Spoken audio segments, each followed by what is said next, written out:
بسم اللہ الرحمن الرحیم۔ پروگرام گفتگو کے ساتھ نعیم بلوچ آپ کی خدمت میں حاضر ہے اور میرے ساتھ تشریف رکھتے ہیں جناب محمد رفیع مفتی صاحب۔ آج ہم جس موضوع کو زیر بحث لائیں گے وہ یہ بات ہے کہ کیا ہم آخرت کو دنیا پر ترجیح دیں۔ یہ بات کیا قرآن مجید ہمیں فرماتا ہے، اس کا کیا حکم ہے، اگر حکم ہے تو اس کی کیا شکل ہے، کس طریقے سے اللہ تعالیٰ نے ہمیں یہ تنبیہ کی ہے، یہ خبردار کیا ہے، یہ ہدایت دی ہے، تو پلیز اس کے حوالے سے ہمیں ایجوکیٹ کریں۔ جی بسم اللہ الرحمن الرحیم۔ یہ جو بات ہے کہ دنیا کو آخرت پہ ترجیح دینا یا آخرت کو دنیا پہ ترجیح دینا، یہ ایک ایسا نقطہ ہے کہ جس میں جو انسان کی زندگی پر اثر انداز ہوتا ہے۔ تو انسان دنیا میں رہتا ہے، دنیا کی رغبتیں، دنیا میں جو نعمتیں پائی جاتی ہیں وہ انسان کو اپنی طرف کھینچتی ہیں اور وہ چاہتا ہے کہ ان نعمتوں کو حاصل کرے، دنیا کو اپنا مسئلہ بنائے، اس میں ترقی کرے، اس میں ہر بلندی ہر خیر حاصل کرے، یہ وہ چاہتا ہے۔ تو قرآن مجید نے توجہ دلائی ہے کہ اس کے بعد جو زندگی ہے تمہاری، یعنی آخرت کی زندگی جو کہ ابدی زندگی ہوگی، اس کے حوالے سے اگر تم نے دنیا کو اس پر ترجیح دے دی تو تمہارے لیے جہنم ہوگی،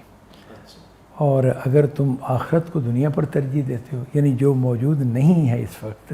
اس کو ترجیح دیتے ہو، اس کو اہمیت زیادہ دیتے ہو اور اس کو اس کے تحت رکھتے ہو، تو پھر تمہارے لیے یعنی تمہارا ٹھکانہ جنت ہو۔ جن آیات میں یہ آیا ہے، یہ مضمون آیا ہے یا یہ بات بیان ہوئی ہے، وہ سورہ نازعات کی آیات ہیں، 5 آیتیں ہیں، 37 سے 41 تک سورہ نازعات۔ تو میں اس پڑھ دیتا ہوں جی۔ فرمایا فَأَمَّا مَنْ طَغَىٰ وَآثَرَ الْحَيَاةَ الدُّنْيَا، جس نے سرکشی اختیار کی اور دنیا کی زندگی کو ترجیح دی، فَإِنَّ الْجَحِيمَ هِيَ الْمَأْوَىٰ، تو اس کا ٹھکانہ جہنم ہوگی۔ وَأَمَّا مَنْ خَافَ مَقَامَ رَبِّهِ وَنَهَى النَّفْسَ عَنِ الْهَوَىٰ، اور جس نے جو اپنے رب کے حضور کھڑا ہونے سے ڈرا اور اس نے اپنے نفس کو خواہش سے روکا، فَإِنَّ الْجَنَّةَ هِيَ الْمَأْوَىٰ، تو جنت اس کا ٹھکانہ ہوگی۔ یہ مضمون جو ہے قرآن مجید نے بیان کیا ہے، اسی سے یہ تصور سامنے آتا ہے کہ آخرت کو دنیا کے اوپر ترجیح دینا لازم ہے، جنت کی ضمانت ہے اس کے اندر۔ اگر آپ نے آخرت کو دنیا پر ترجیح دی تو یہ آپ کا ٹھکانہ پھر جنت میں ہوگا، ظاہر ہے اپنی وفات کے بعد جب اگلی زندگی میں آپ جائیں گے تو جنت آپ کو ملے گی۔ لیکن اگر آپ نے دنیا کی زندگی کو آخرت پر ترجیح دے دی تو پھر جہنم ہوگی۔ تو یہ بنیادی طور پر تو ان آیت کا ترجمہ یہ ہے۔ تو اس کے حوالے سے اعتراض آپ بتائیں کہ اس پہ کیا اعتراض؟ جی اس میں پہلی بات تو رب صاحب یہ ہے کہ ٹھیک ہے ہم آخرت کو مانتے ہیں، لیکن آخرت کو ماننا، اس پر یقین کرنا کیا ہمیں اس سے روکتا ہے کہ ہم ایک پورا آسائش زندگی بسر کریں، ہم ایک مزے والی لطف والی اس سے اپنی نعمتوں سے، اللہ کی بنائی ہوئی نعمتوں سے ہم حاضر اٹھائیں، تو کیا یہ آخرت کے تصور کے خلاف ہے؟ یہ جو بات ہے، جو الفاظ یہاں کہے گئے ہیں نا، وہ ترجیح دینے کے ہیں کہ اگر اپنے دنیا کو آخرت پر ترجیح دے دی، ترجیح کا مطلب یہ نہیں بنتا کہ آپ دنیا میں کس سطح کی زندگی بسر کر رہے ہیں۔ آپ ایک امیر آدمی ہیں، آپ کے پاس بہت سی نعمتیں ہیں، تو اس کا مطلب نہیں کہ آپ نے دنیا کو ترجیح دی ہوئی ہے۔ اگر دنیا کو ترجیح دینے والے نہ ہوتے تو آپ کے پاس نعمتیں پڑی ہوئی نظر نہ آتی، یہ نہیں مطلب اس کا، بالکل اس کا مطلب یہ نہیں ہے۔ ایسا بھی ہو سکتا ہے کہ آپ کے پاس دنیا کی بہت نعمتیں ہوں لیکن اب آخرت کو ترجیح دینے والے ہوں، اور ایسا بھی ہو سکتا ہے کہ آپ کے پاس دنیا کی کوئی خاص نعمتیں موجود نہ ہوں، ایک درویشی اور ایک فقر کی حالت ہو، لیکن اب دنیا کو ترجیح دینے والے ہوں، آخرت کو ترجیح دینے والے نہ ہوں، کیونکہ یہاں کی غربت، یہاں کی عمارت اس سے یہ ثابت نہیں ہوتا، وہ تو اس کے حالات ہیں دنیا کے۔ اصل میں یہ تو ایک رجحان ہے۔ دیکھیں جو آیت ہے نا، اس میں یہ پہلے الفاظ یہ ہیں فَأَمَّا مَنْ طَغَىٰ، جس نے سرکشی اختیار کی، یعنی یہ سرکشوں کا کام ہے کہ وہ دنیا کی زندگی کو ترجیح دیتے ہیں آخرت پر۔ اس کے لیے شخصیت کے اندر وہ سرکشی ہوگی۔ سرکشی کس چیز کی؟ کس سے سرکشی؟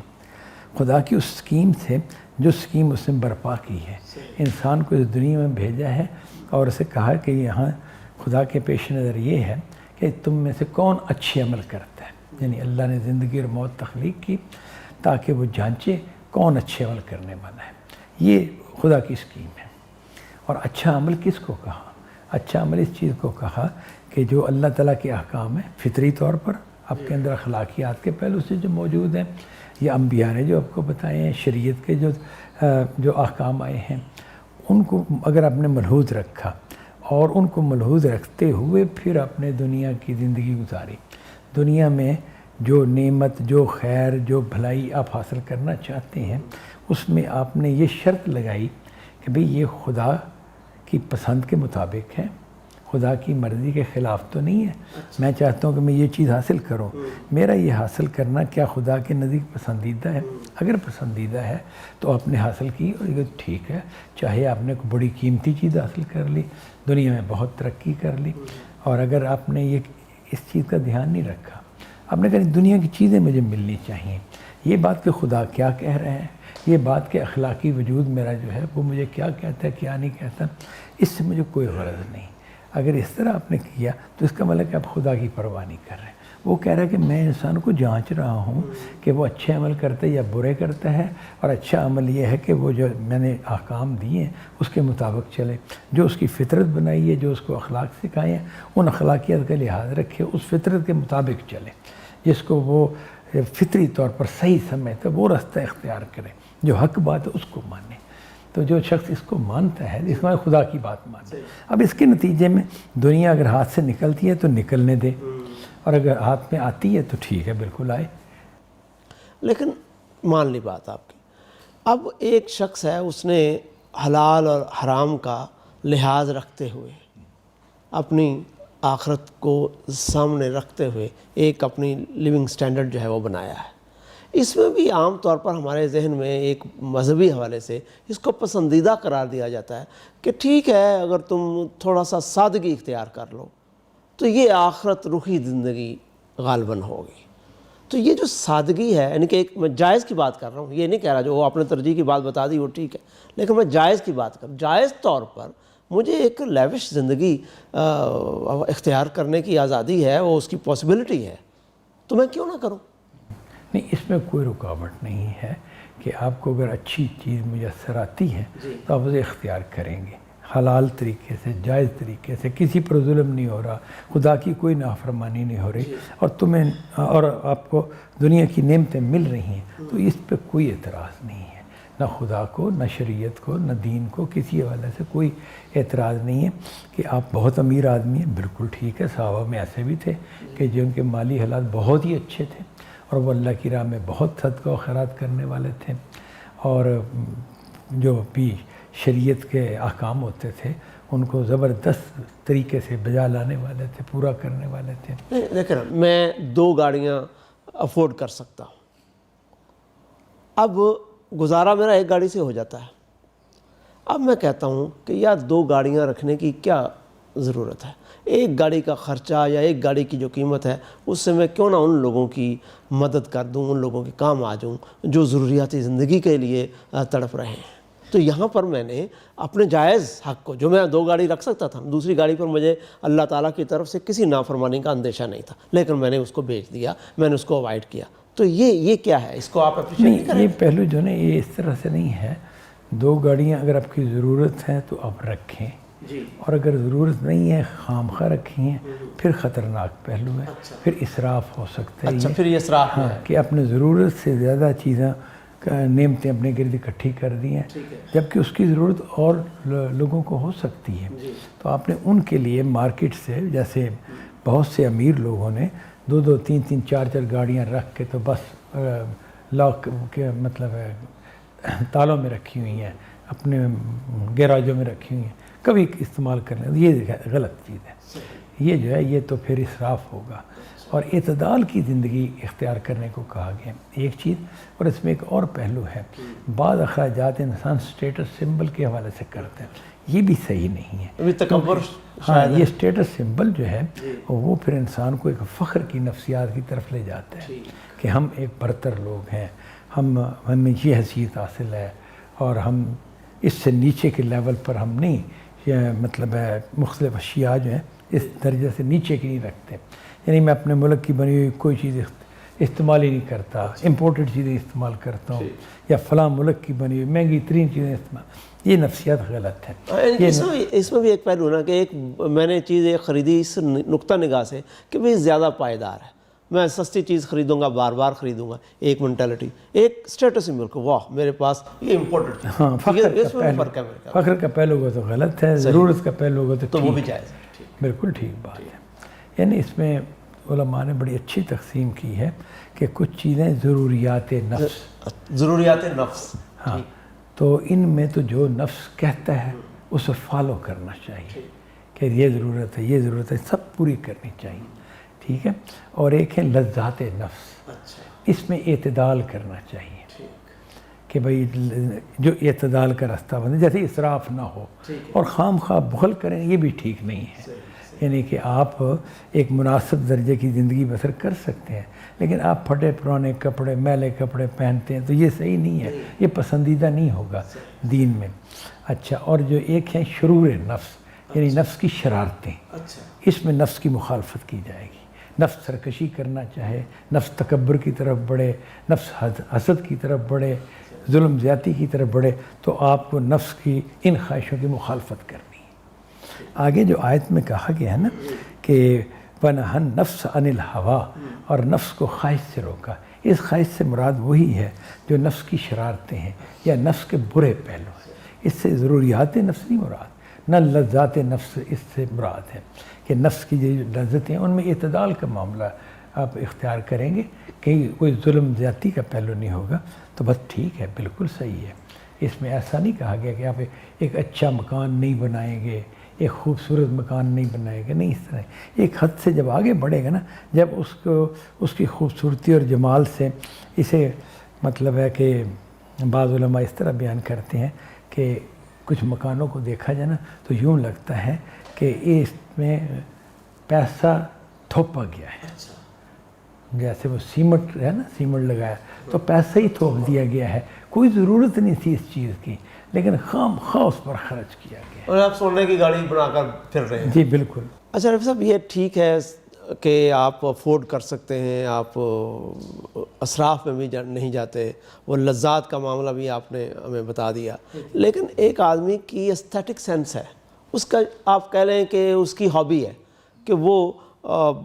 گاڑی کی میں نے دو مثال دی، وہ کیا چاہتا ہے کہ یار میرے پاس جو گاڑی ہونی چاہیے، وہ پسند، وہ تکبر نہیں چاہتا کر رہا، وہ چاہتا ہے کہ یار اس کے پاس بڑی اس کلر کی گاڑی ہو، اچھا وہ افورڈ کر سکتا ہے، وہ کہتا ہے اب دوسرے کلر کی بھی گاڑی آ جائے تو اچھی، میری کلیکشن اچھی ہو جائے گی۔ یہ آپ اور بھی بہت ساری چیزوں کے اوپر اس کو منطبق کر کے بتائیے کہ یہ پہلو کیسے ہے۔ ہاں، بنیادی طور پر اصل میں یہ ذوق کے پہلو سے تعلق رکھتی ہے یہ چیز۔ ایک آدمی کا ایک ذوق ہے، آپ اس کو اس طرح بھی لے سکتے ہیں کہ جیسے ایک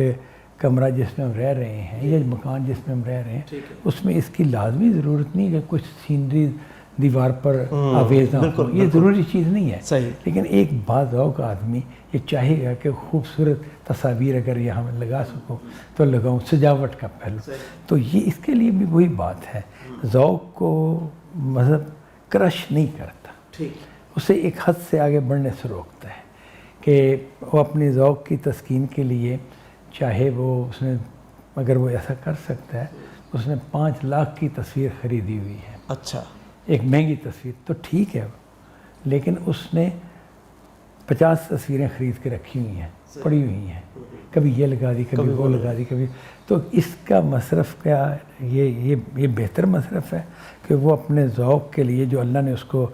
مال و دولت دی ہے، اس کو اپنے ذوق کی تسکین کے لیے اندھا دھند صرف کرے، تو یہ درست نہیں ہے۔ اس کے ارد گرد بہت سے مسائل ہیں جو خود اسے بیلنس کریں گے، یعنی کہ ایسا نہیں کہ فرض کیجئے کہ پورے ملکی حالات بہت اچھے ہیں، سبھی لوگ رفاہیت کا ایک ماحول ہے اور سبھی لوگوں کے حالات بہت اچھے ہیں، ایک ویلفیئر اسٹیٹ میں ہم رہ رہے ہیں، تو پھر سب اچھے حالات میں رہیں، کوئی ایسی بات نہیں، پھر کوئی معاملہ نہیں۔ لیکن اگر یہ معاملہ ہے کہ بھئی میں تو میرے حالات اچھے ہیں اور میں اپنے ذوق کی تسکین بھی کر رہا ہوں، لیکن میں اس میں مزید شیڈ ہے کہ آج سکرین مطلب ہے منڈے کو یہ سکرین ہوگی اور ٹیوزڈے کو یہ ہوگی، یا اس گاڑی پہ میں دائیں طرف جایا کروں گا، اس پر میں بائیں طرف جایا کروں گا، اس پر میں لانگ روٹ اور شارٹ روٹ یہ تو فرق کیا جا سکتا ہے کہ یہ گاڑی اس کے لیے سوٹیبل وہ تو ضرورت ہوگی، وہ ضرورت ہو جائے گی، لیکن اگر یہ صرف ایک دماغی اس طرح کے خیال ہو تو یہ ظاہر ہے بالکل پسندیدہ نہیں ہے۔ ان کو فطری طور پر وہ چیزیں بیلنس کرتی ہیں، میرے رشتہ داروں کے کیا حالات ہیں اور میرے محلے کے لوگوں کے، میرے متعلقین کے، میں اپنی اولاد کے لیے کیا کچھ کر رہا ہوں، اپنے ملک کے لیے کیا کر رہا ہوں، اپنی قوم کے لیے کیا کر رہا ہوں، کیونکہ اللہ تعالیٰ اب یہ دیکھیں ایک خیال سے لے کر دولت تک جو کچھ ہمیں دیتا ہے وہ اس کی صرف ہمیں ہی ضرورت نہیں ہوتی۔ ایک بہت اچھا خیال آپ کے ذہن میں آیا، آئیڈیا بہت اچھا آ گیا، تو وہ آئیڈیا آپ اس سے کہتے ہیں میں نے اس سے کیا کرنا ہے، لیکن فلاں شخص کو اگر میں یہ بتاؤں تو اس کے لیے بہت قیمتی بات ہے، یا اس کو میں اگر یہ نقطہ سمجھا دوں یا یہ نقطہ اگر میں سمجھا دوں تو ہماری قوم میں بہت سے ایسے لوگ ہیں کہ جن کے لیے مشکل رستہ آسان ہو جائے گا۔ ایک نقطہ نظر، ایک فلسفہ کہہ لیں، کوئی بھی نظریہ کہہ لیں، اس طرح کی چیز، اور اسی طرح دولت آپ کے پاس موجود ہے تو وہ بہت سے لوگوں کے بڑے مسائل حل کر سکتی ہے۔ تو اس سے آپ گریز کر کے ذوق میں ڈوب جائیں تو یہ غلط بات ہوگی، یہ وہی دنیا کے اندر ڈوب جانے والی بات ہوگی۔ اگر تو آپ بیلنس رکھتے ہیں، ضروریات کا بھی خیال رکھتے ہیں، ارد گرد کا بھی رکھتے ہیں، جو آپ کے اخلاقی وجود کا تقاضا ہے، اور یہ جو ذوق کا تقاضا ہے اس کو بھی آپ دیکھتے ہیں، لیکن ان کے درمیان ایک توازن جس میں فیصلہ کن اصل میں آپ ہی ہیں، کیونکہ آپ کے ایمان کا ایک درجہ ہوگا تو آپ ایک طرح کا فیصلہ کریں گے، ایمان کی کیفیت دوسری ہوگی تو دوسرا فیصلہ کریں گے۔ ظاہر ہے کہ یہ فرق ہے نا کہ انسان جوانی میں اور طرح سوچتا ہے، ادھیڑ عمر میں اور طرح سوچے گا، بڑھاپے میں اور طرح سوچے گا۔ تو یہ چیزیں اس طرح سے کچھ چیزیں فطری طور پر بیلنس ہوتی ہیں، اور کچھ کو قانون بیلنس کرے گا، کچھ کو آپ کے اخلاق بیلنس کرے گا۔ اچھا، میں ایک مثال رکھتا ہوں، اس کے حوالے سے بہت صورتحال اور ہمارے سامنے نکھر کر آئی۔ ایک صاحب ہیں، مطلب کہ اچھا ہے کاروبار ان کا، اور لیکن ان کا دینی مزاج ہے، اور وہ عبادات کے لیے یا رفاہی کام کے لیے زیادہ خرچ کرتے ہیں، عبادات کی طرف بھی مائل رہتے ہیں،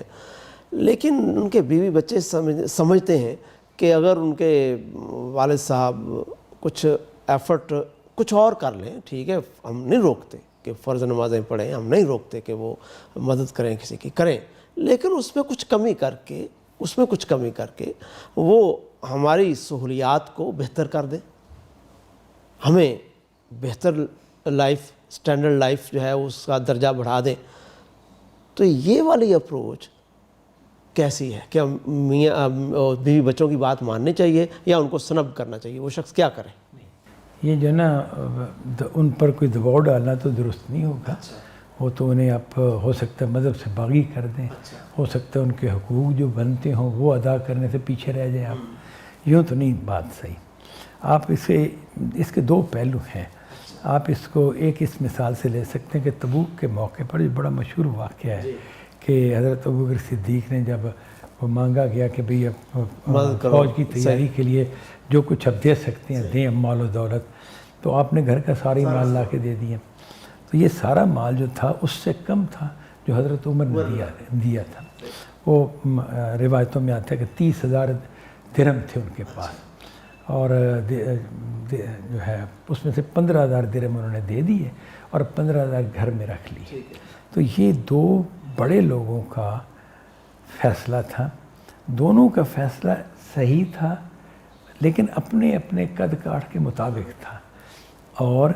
دونوں کے ہاں یہ معاملہ نہیں کہ انہوں نے اپنے بیوی بچوں کا گلا گھونٹ کر 15,000 دیے اور انہوں نے اپنے بیوی بچوں کا گلا بالکل ہی گھونٹ کر سب دے دیا، ایسا نہیں ہے۔ اگر گھر والے تیار نہیں ہیں، وہ آپ کے ساتھ نہیں چل رہے، تو ان کے حقوق دینا تو اپنی جگہ پر لازم ہے، تو وہ آپ دینے کے بعد کریں گے جو کریں گے، لیکن اگر وہ بھی آپ کے ساتھ ان جذبوں میں شامل ہیں تو پھر اس کے بعد معاملہ دوسرا ہے۔ پھر تو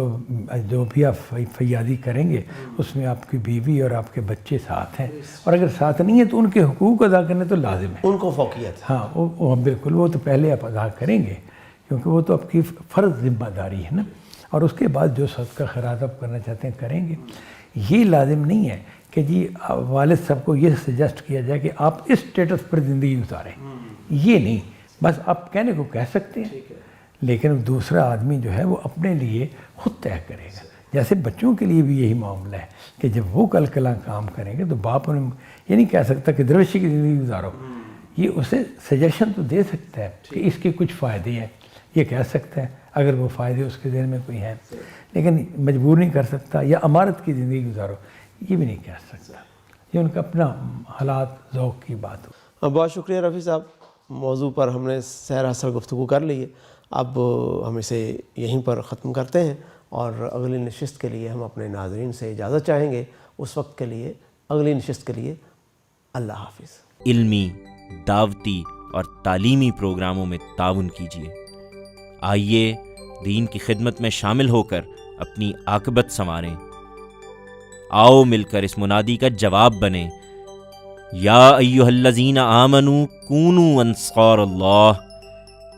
ایمان والو، اللہ کے مددگار بنو